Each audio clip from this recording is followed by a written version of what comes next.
union of states. So here two levels of government होती हैं. State level of government भी है, level of government, and central level जो union concerns देखती है, सेंट्रल लेवल ऑफ गवर्नमेंट. ठीक है. Work independently but in coordination, वो अपने स्वतंत्र रूप से कार्यभार संभालती हैं. Independently but in coordination.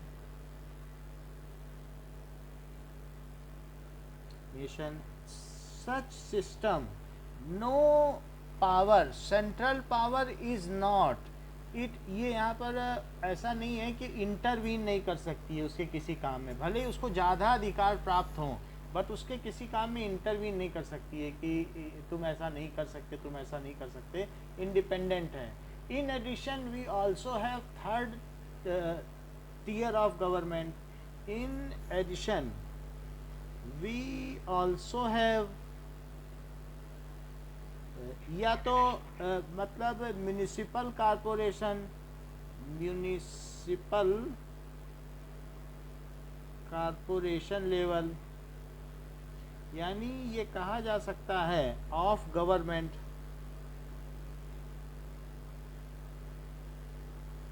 Termed as Panchayati Raj, Panchayati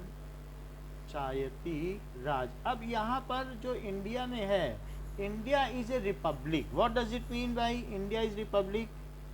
India is Republic means it is A union of state, union of state.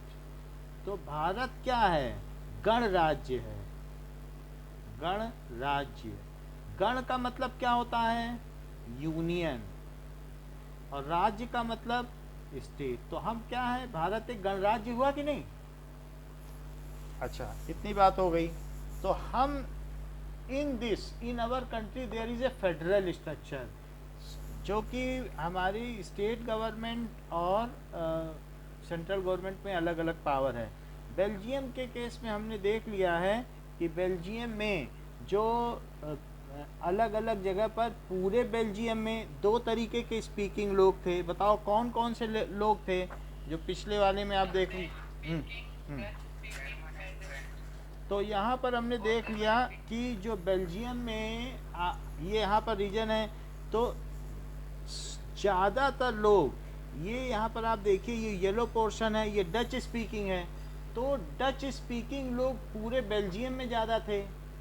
और इसके अलावा जो इनकी ब्रुसेल्स है, वहाँ पर कौन स्पीकिंग लोग थे? फ्रेंच स्पीकिंग ज़्यादा थे. तो फिर भी जो इनकी गवर्नमेंट बनी, उनके 50% सदस्य रहे. और यहाँ पर फ्रेंच स्पीकिंग था, तो यहाँ पर उन्होंने सेक्रीफाइस किया. और ब्रुसेल्स में यानी कैपिटल में किसने सेक्रीफाइस किया? फ्रांस ने. फ्रेंच स्पीकिंग ज़्यादा होते हुए भी आधे आधे की सदस्यता स्वीकार की कि 50% इनके जो कैंडिडेट्स होंगे वो इलेक्टोरेट्स होंगे या कंस्टिट्यूएंसी सीट्स होंगी, उस पर कौन चुनाव लड़ेगा? French speaking. और 50% पे कौन लड़ेगा? Dutch speaking. तो 50-50% सीट्स रहेगी. ऐसे जो स्टेट वाइज जो प्रोविंस है, उनका भी वेटेज सेंट्रल गवर्नमेंट में 50-50% रहेगा.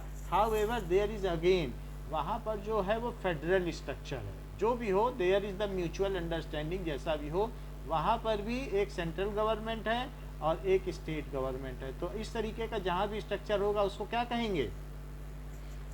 Federal structure. लेकिन कहीं कहीं पर रेडिकल चीज़ें होती हैं. तो जो रेडिकल्स होते हैं वो क्या चाहते हैं कि जो मेजॉरिटी ऑफ पीपल हो उन्हीं का शासन हो. जैसे यहाँ पर तमिल और सिंगली है, तो यहाँ पर जो कम लोग दिख रहे हैं वो कौन से हैं? क्या तमिल हैं? और जो बुद्धिस्ट हैं वो ज़्यादा, वो यहाँ पर हैं. दैट इज़ सिंगली. Now here you can see that there are also some Indian Tamils भी वहाँ पर हैं, और कुछ ऐसे भी हैं जो श्रीलंकन तमिल्स भी हैं, और ये सिंगली हैं. तो ये है सिंगली 80% है, बाकी तमिल्स हैं. तो उन लोगों ने तमिल्स को उनके अधिकार नहीं दिए. फेडरल स्ट्रक्चर जैसा कुछ नहीं रखा, दैट्स वाई वहाँ पर that is liberation of Tamil tiger Eelam, है ना। बाद में जो भी हुआ हो, कुछ मुस्लिम ग्रुप्स भी हैं, एथनिक्स भी हैं। सो इसलिए फेडरल स्ट्रक्चर होने से क्या फ़ायदा होता है, बेल्जियम सिविल वार से बच गया, ठीक है। सो बेल्जियम सिविल वार से कैसे बच गया, क्योंकि उसने एक्सेप्ट किया, जो एथनिक ग्रुप्स हैं या जो माइनॉरिटी हैं उनका वेटेज एक्सेप्ट किया और सिविल वार से बच गया। श्रीलंका ने रेडिकल को जाना। तो हमारे यहाँ डाइवर्सिटी होते हुए भी यूनिटी क्यों है, because we have accepted the federal structure. On what basis different states are formed in India? India में अलग अलग किस बेसिस पर बनाए गए हैं बताइए। लैंग्वेज बेसिस पर बने गए हैं। नाउ लेट अस सी, इतनी बात तो हमें पता चल गई कि हमारे यहाँ पर जो डाइवर्सिटी प्रैक्टिस की जाती है, that is federalism depends on the nature of democratic politics. In this कि हमारे यहाँ पॉलिटिक्स कैसी है, democratic politics, that is we respect, ये लैंग्वेज बेसिस पर बने हैं। सो ईच जो भी प्रोविंस है या स्टेट है कैन प्रोलिफरेट और prosper the language, the culture, the ethnic with in their states. अपने ज्यूरिसडिक्शन के हिसाब से अपने वहाँ के कल्चर को रिच कर सकता है और उसको विद पॉम्प एंड शो, पूरे साजो सामान के साथ वो वहाँ पर इंडिया गेट में अपनी झांकी निकाल सकता है कि हम ऐसे ऐसे कर रहे हैं, हमारे यहाँ का कल्चर ऐसा है। तो ये सारी चीज़ें हैं। और हमारे इंडिया में क्या है, we are having linguistic diversity. India में कई तरीके की लैंग्वेज हैं, जिसमें से the major languages are 114, however 22 languages, and in addition to Hindi there are 23 language है। तो ये 8 जो हमारे 8th schedule of Indian constitution है, 8वीं सूची में शामिल की गई हैं। तो 23 लैंग्वेज 22 लिखवाया है, लेकिन इसमें कहीं पर लिखा है कि हिंदी भी एक उसमें अलग है। हिंदी 22 ही है, ठीक है। 21 other language along with Hindi. अच्छा, now what is federalism? Federalism का मतलब क्या होता है, a system of government in which power is divided between central authority, और किसके किसके बीच डिवाइड होता है, इट इज सब divided between central authority and, ठीक है, और दूसरा किस में होता है, एंड वेरियस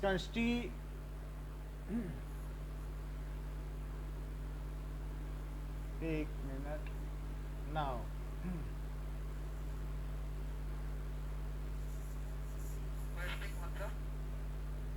हाँ बोलिए क्या चीज, एक मिनट रुकिए, हाँ ठीक है, अभी ठीक आ रही ना,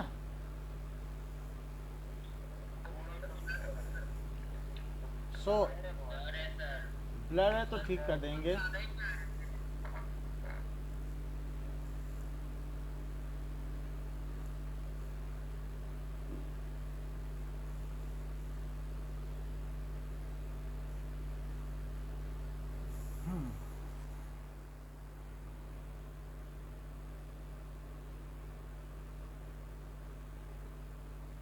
now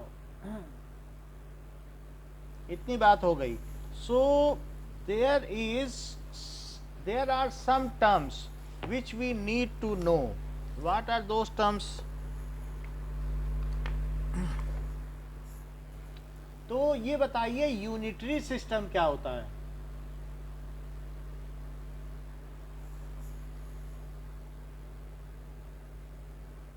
What is unitary system?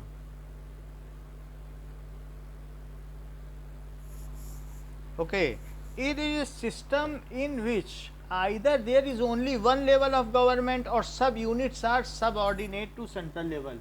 या तो सिर्फ एक है सेंट्रल गवर्नमेंट ही सब पे काम करेगी, और नहीं तो राज्य सरकारें वो केंद्र सरकार के अधीन होती हैं। तो इस सिस्टम को क्या कहते हैं, यूनिटरी सिस्टम।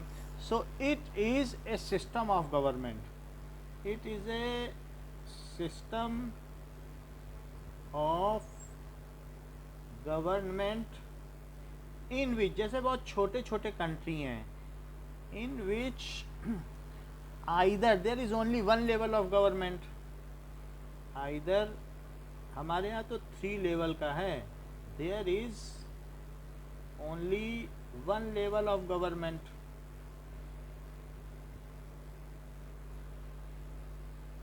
और जो स्टेट गवर्नमेंट्स हैं वो क्या होती हैं, और other level of governments,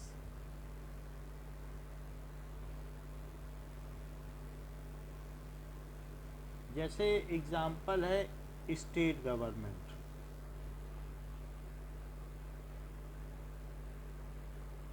are subordinate, these are